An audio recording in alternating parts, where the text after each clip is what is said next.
Welcome back to another video. My name is Kyle, and I suck at budgeting. So I made a mistake, and I want to talk about it. I want to be open and transparent and honest about it. But if you watched my last video, you'll know that I said this. Mortgage. We're going to skip. Mortgage is going to come out for the next paycheck. We've got enough time to do that, so that's what we're going to do. And that was completely wrong. What I did was I finished the video, did my edits, threw it up on YouTube, and went, you know what? I should probably look at a calendar. And I did. And my mortgage payment comes out on the 9th, and I get paid on the 10th, which means I now have to float $650 for about 24 hours. In my current situation, that is not a big deal. Okay, let's jump into YNAB and I'll show you.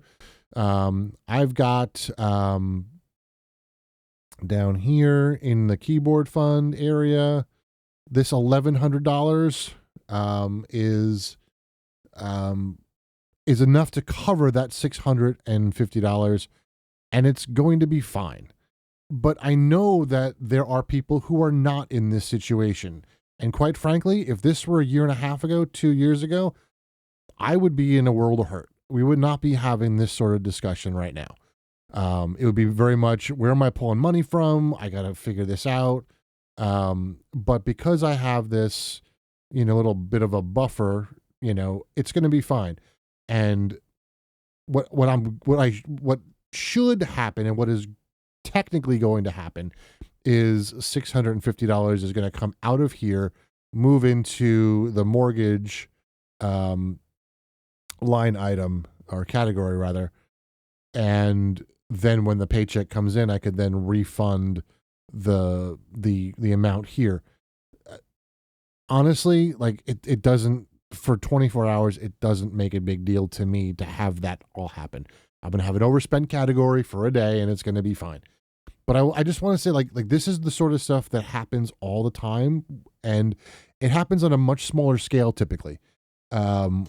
A lot of times you just run to the store and you pick up stuff and you don't look and make sure that you have what you need money-wise on your phone or whatever.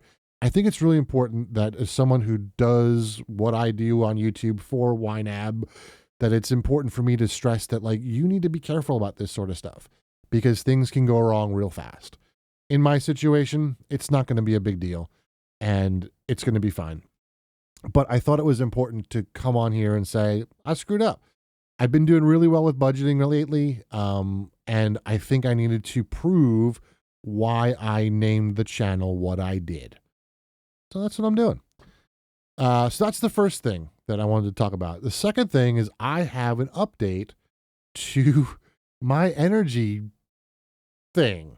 So I talked in the last video about my energy, and I had a negative $160 balance in my account, and today they sent me an email and said, hey, we fixed all the bills and you can go now and check and see what your bill is. I was like, cool.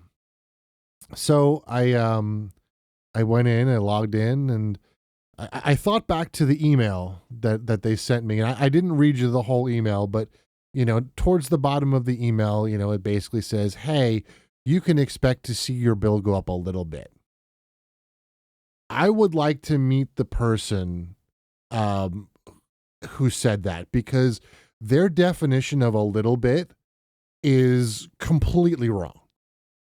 So I have been paying $82 for the last year, 11 months. I've been paying $82 a month for my energy bill, which honestly I thought was low.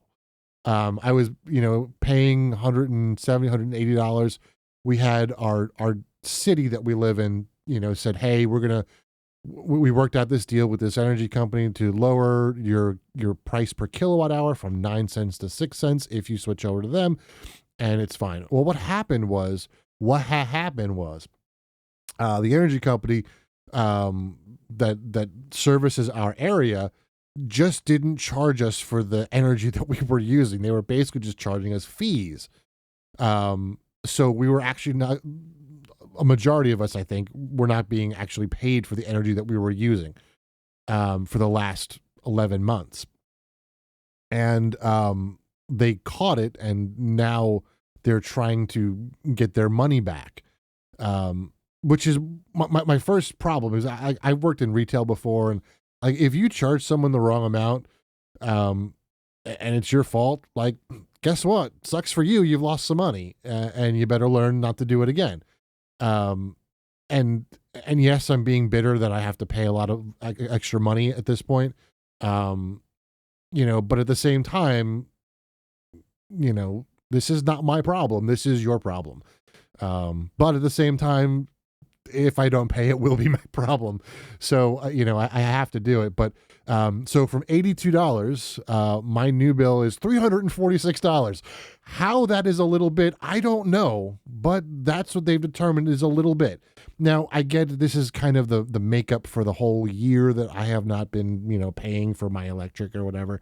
But yeah, that's not a little bit. And then, further on it says, oh, and we need to make a quarterly adjustment. So I've mentioned in my videos that every quarter they reevaluate my spending and or my energy consumption, and they reevaluate my bill, and so it's balanced and it doesn't go erratic all the time.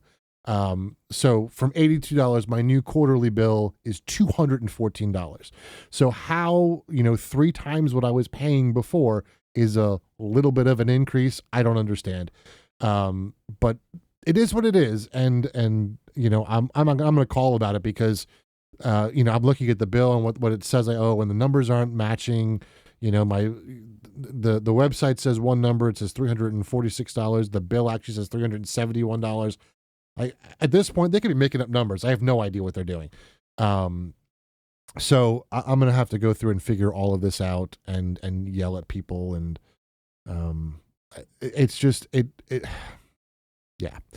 So I mentioned that I was going to take my emergency fund money for this month and move it to the keyboard fund. Guess where it's going? It's going to my electric bill because it's over 4 times what it was last month. So, yeah, that's where we're at. So, I got nothing else to say. So I'm just going to say have a good day and see you.